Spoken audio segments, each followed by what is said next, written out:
Hey guys, Zomfox here, and today we're going to be looking at the 3 players of the week for the USFL's Week 1 season. For those of you who don't know, at the end of every single week or game, there is 3 players that are nominated for Player of the Week. 1 offensive, 1 defensive, 1 special teamer.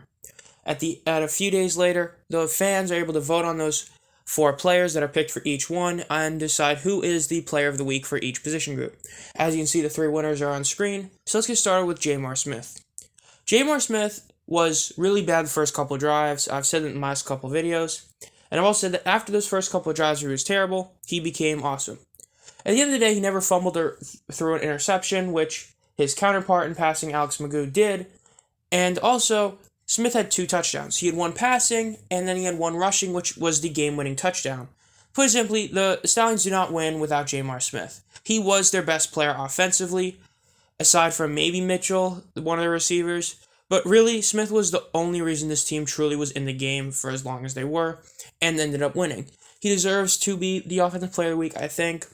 I feel like if this was any other game, Scatterfield from the Generals themselves, their receiver probably could have won it, but not when you have Jamar Smith doing as good as he's done. So Randy Satterfield, for how great he did for the Generals, just got outmatched because Jamar Smith won him the game.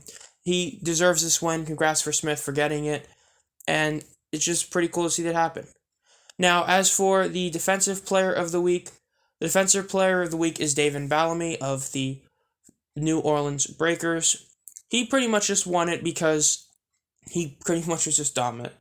Even though he never forced a fumble or got an interception, he ended up getting a total of 6 tackles, which is alright, but for a D lineman, it's pretty good. But mainly it's the fact that he had 3 sacks. He have a hat trick of sacks in week 1, and I get it's a joke, but he's on pace for 30 sacks in the season now, which is pretty incredible. But yeah, no joking though. Bellamy was definitely up there for it. Put it simply, a lot of players from just this team had an argument. I mean, Fernandez had a total of 12 tackles, with 8 being solos and a tackle for loss, and then Monte Diggs, of course, had the pick 6 and 2 tackle for losses himself. But overall, when you have 3 sacks, those are huge. Every sack, you're getting not only a down, but you're also putting him back a few yards.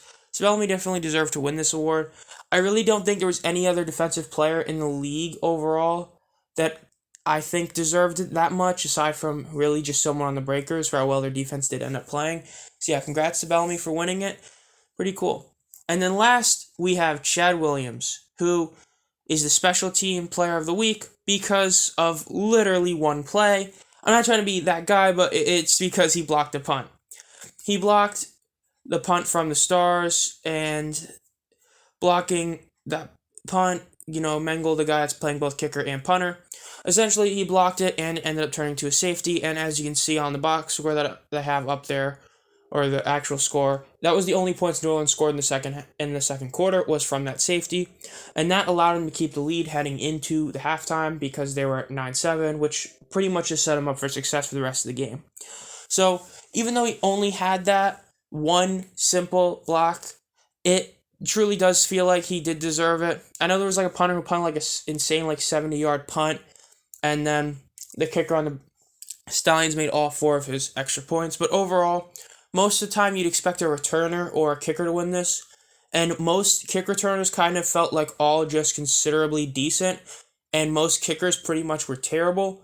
So Chad Williams kind of is the benefitter from it, but he definitely did deserve it. You block a punt for a safety, that's a big deal. That does a lot for the game, and it was solid.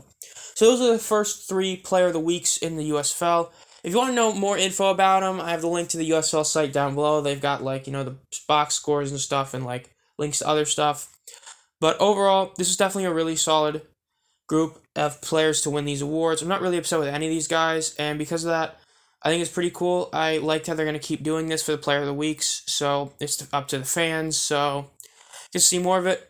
This has been Zomfox. If you enjoyed this content and want to be notified as soon as I upload any video, subscribe and hit the bell notification, and as always, have a great night.